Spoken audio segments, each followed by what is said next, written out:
Hola, buenas, soy Carmen González, graduada en Cine y Cultura por la Universidad de Córdoba y estoy aquí para presentar la siguiente comunicación de mi artículo titulado El expresionismo fílmico en Nosferatu de Murnau, un ejemplo de transducción interartística. Bien, como indica el nombre, pues mi trabajo, mi investigación ha ido sobre analizar este film sobre el nuevo aporte, la renovación que realiza sobre la figura del vampiro a través de las diferentes características, manipulación del lenguaje pictórico expresionista por aquellas técnicas y herramientas cinematográficas.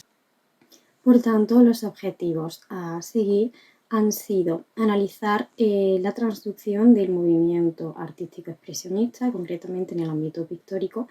a esta pieza audiovisual de Murnau, abordar la simbiosis entre el vampiro y el cine primigenio, en el cine de estos primeros años, y por tanto, seguidamente también estudiar el personaje del vampiro, pero también en relación a otros personajes como es su contrapunto con el personaje femenino. La metodología a seguir, pues como ya se ha dicho, se partirá de la teoría de la transducción, una metodología de enfoque comparatista que se trata de estudiar la transformación y transmisión de unos códigos, en este caso de la pintura al cine. Por otro lado, como ya decía, una perspectiva metodológica narratológica para estudiar la construcción de los personajes desde una perspectiva también feminista, para estudiar y analizar el personaje de Ellen, y por otro lado se ha utilizado el libro de Celluloid Vampires de Stacey Abbott para hablar y analizar y aplicar cómo se produce esta conexión entre el vampiro y el cine, fruto de este proceso transductivo. La primera aparición del vampiro dentro del medio artístico fue en la literatura, concretamente en una serie de poemas alemanes de finales del siglo XVIII y posteriormente en esas novelas románticas góticas victorianas del siglo XIX. Iban acompañados de una serie de ilustraciones que serían la base para el posterior surgimiento del movimiento expresionista, donde, principalmente decir que este movimiento surgió en el arte europeo, desarrollado principalmente en Alemania y marcado por el ambiente hostil que vivía el país. Por lo tanto, y que se encuentra dentro del movimiento de vanguardia de principios del siglo XX. Por tanto, una de las principales características que tendrá este movimiento será esa expresión, esa búsqueda de los artistas por transmitir esos sentimientos de pesimismo, terror, horror, ¿no? Debido a ese contexto social hostil y postbélico de una Alemania recién salida de la Primera Guerra Mundial. Por tanto, en el expresionismo surgirán dos grupos de pintores que serán el Jinete Azul y el Puente. Los pintores, ¿no?, que integrarán este grupo primarán el primitivismo,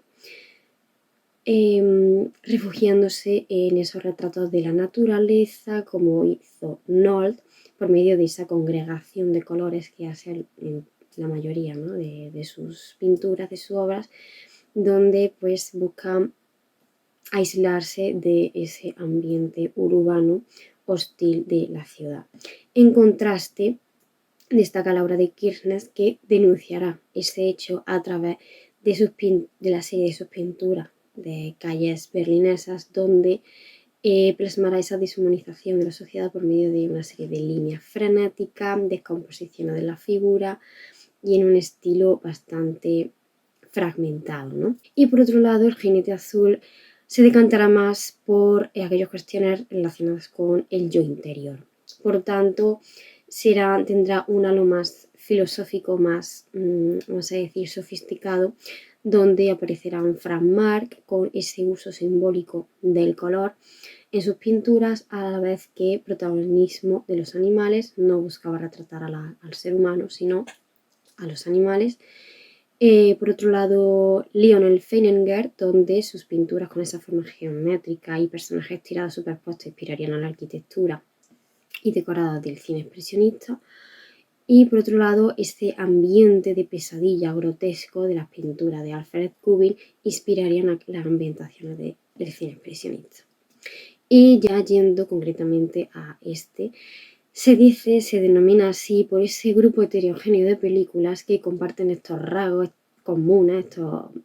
rasgos estilísticos y estéticos procedentes de este movimiento vanguardista. Su obra fundacional fue El gabinete del doctor Caligari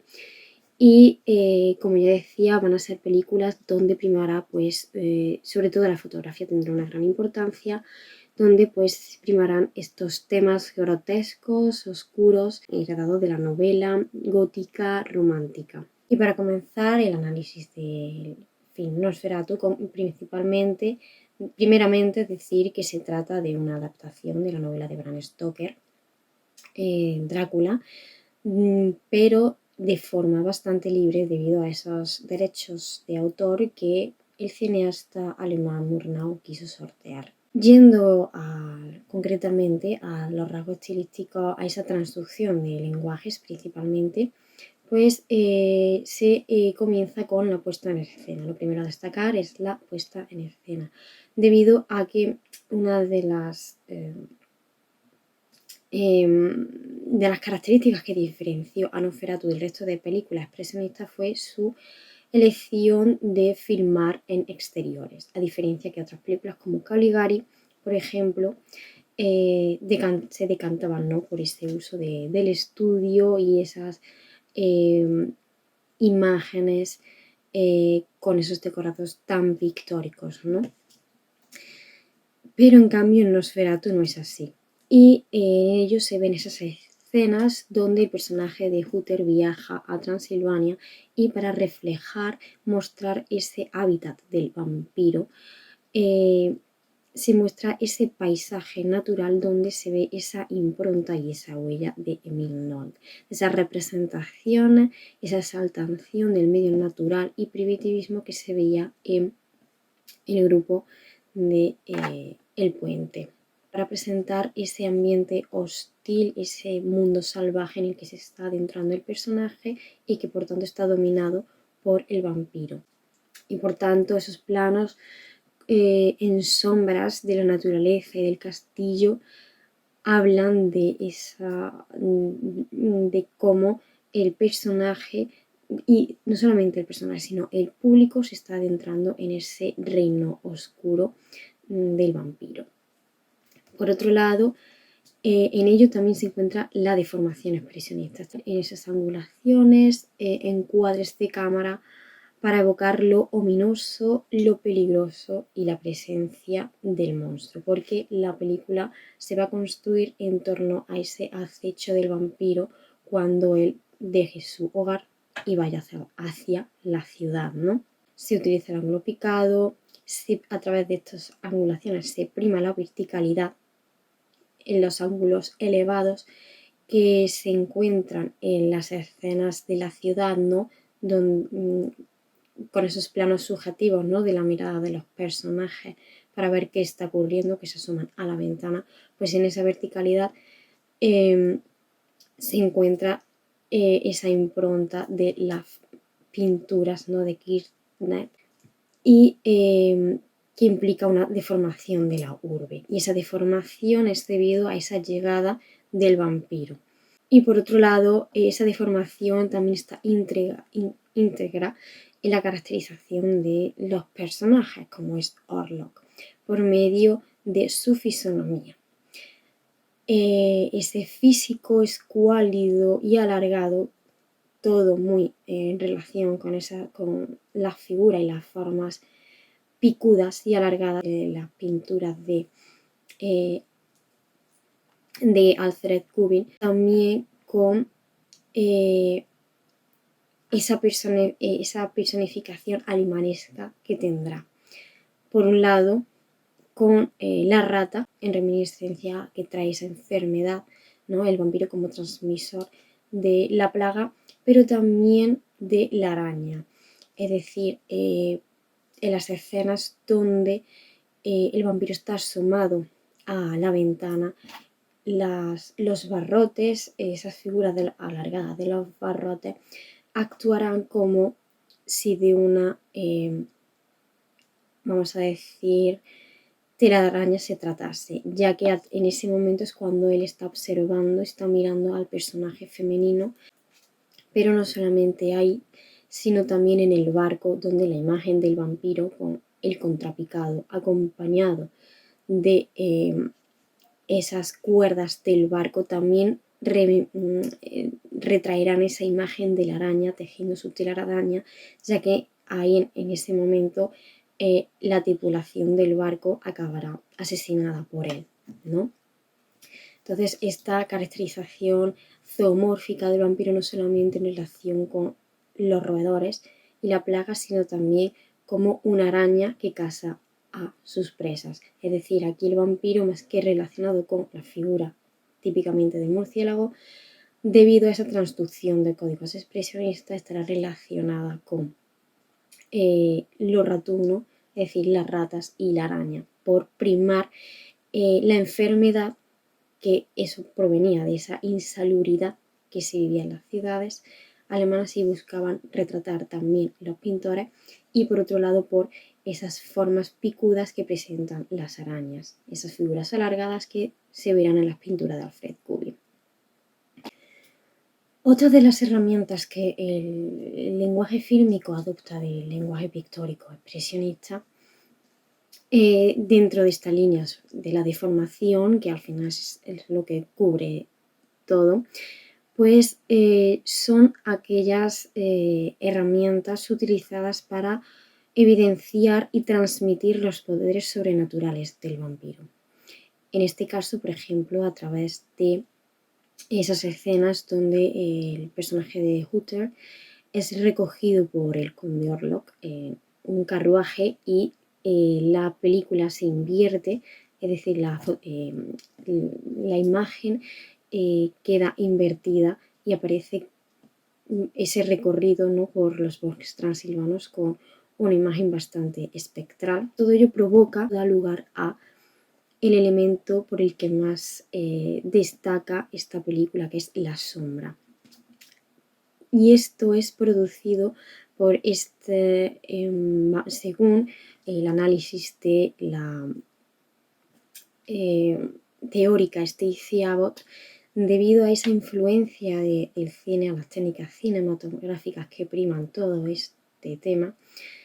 todos estos elementos, pues hacen que el vampiro recobre el alma que la novela de Drácula no tiene, ya que no presenta reflejo en los espejos y por tanto no tendría sombra. Toda esta naturaleza espectral que adquiere a través de todas estas técnicas expresionistas, principalmente por esa primacía de los juegos lumínicos que se utilizaban en los cuadros para expresar el horror, el miedo humano, pues a través de todo ello hace que el vampiro se desvanezca a la luz del sol, de igual forma que lo hace una tira de celuloide al sobreexponerse, y por tanto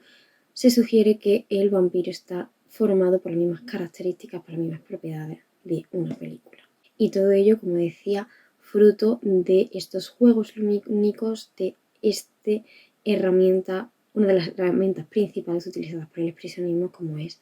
los claros oscuros. Y en esto último es el motivo por el que se ha elegido analizar la relación entre el vampiro y la mujer, ya que ambos suponen un ejercicio transductivo, es un resultado de ese traspaso de los juegos lumínicos, de los altos contrastes y claros oscuros al medio cinematográfico, donde uno es el exponente, el representante de la oscuridad y lo tenebroso, mientras que Ellen, bajo el rol de virgen salvífica que se le otorga mediante su acción de destrucción del vampiro, adquiere ese rol contrario a él. Y ahí adquiere ese paso de personaje objeto, es decir, de personaje pasivo plano a uno redondo, a través de esa destrucción que ella realiza del vampiro al sacrificarse para contenerlo, retenerlo hasta que salga a la luz del sol y lo sorprende y por tanto acabe destruido. En ese rol heroico que se le concede, se convierte en un personaje redondo y por tanto también adquiere ese rol que normalmente es relegado a las figuras masculinas, como es el Van Helsing o esa salvación, ¿no?, de la mujer del monstruo. Invierte ese esquema patriarcal, ¿no?, de la mujer salvada, donde ella es la que se sacrifica y salva al resto del mundo. Y por tanto aparece codificada con estos elementos. Y todo ello, como ya decía, fruto de esta, vamos a decir, esta herramienta expresionista. Y por otro lado, esto lleva a que ambos invierte no solamente estos códigos, sino también el del tema tratado que reflejan ambos, que es el de la muerte y la doncella. Un tema también tratado en el expresionismo, procedente de ese tema tratado durante el Renacimiento alemán y que posteriormente pintores expresionistas como Edvard Munch y otros lo llevaron a sus lienzos para hablar y tratar sus relaciones sentimentales como destructivas por culpa de la mujer, ¿no? Y que aquí pues se invierte ese esquema, ya que tanto la muerte y la doncella, pero es la doncella quien vence a la muerte y no al revés. Y como ya decía, todo ello fruto de esa transvase de códigos, en este caso esos juegos lumínicos expresionistas al medio cinematográfico. Y como conclusión, pues a modo de resumen de todo lo expuesto, se extrae que evidentemente Nosferatu presenta aquellas técnicas utilizadas por los pintores en sus lienzos, llevadas a través del lenguaje cinematográfico mediante, por ejemplo, esas puestas en escena con ese tratamiento naturalista y primitivo del paisaje para hablar de la naturaleza y bestialidad del vampiro, también de esa bestialización de su figura a través de recurriendo a ese estilismo y esa figuración alargada, ¿no?, y picuda que utilizaban algunos pintores como Cubi para caracterizar y crear esa imagen esta imagen adaptativa, ¿no?, de Drácula en el Conde Orlok. Y también a través de todas estas cuestiones relacionadas con el terror y el horror, pues utilizando esa espectralidad que tienen los medios, la tecnología del cinematógrafo, pues trasladarla al vampiro, dotándole de ese alma que carecía en las novelas y proyectando su sombra, ¿no? Entonces, por lo tanto, se ha verificado que existe esa transducción de códigos de la pintura al cine y donde uno de ellos, fruto de uno de ellos, es esa relación del vampiro con la mujer en el que se transfieren los contrastes lumínicos de la pintura al cine y se transforma en ese motivo de la muerte, la doncella. Y por otro lado, también se verifica esa simbiosis del vampiro y el cine a través, ¿no?, de estos efectos especiales que se buscaban crear para manifestar esos poderes del vampiro y que en ese transvase, ¿no?, de lenguajes pues hace que se inicie un nuevo canon en la mitología del vampiro, haciéndolo vulnerable a la luz solar, como lo es la materialidad del celuloide, y por tanto convirtiendo a este ser, a este personaje, en una metáfora del propio medio cinematográfico. Muchísimas gracias por su escucha.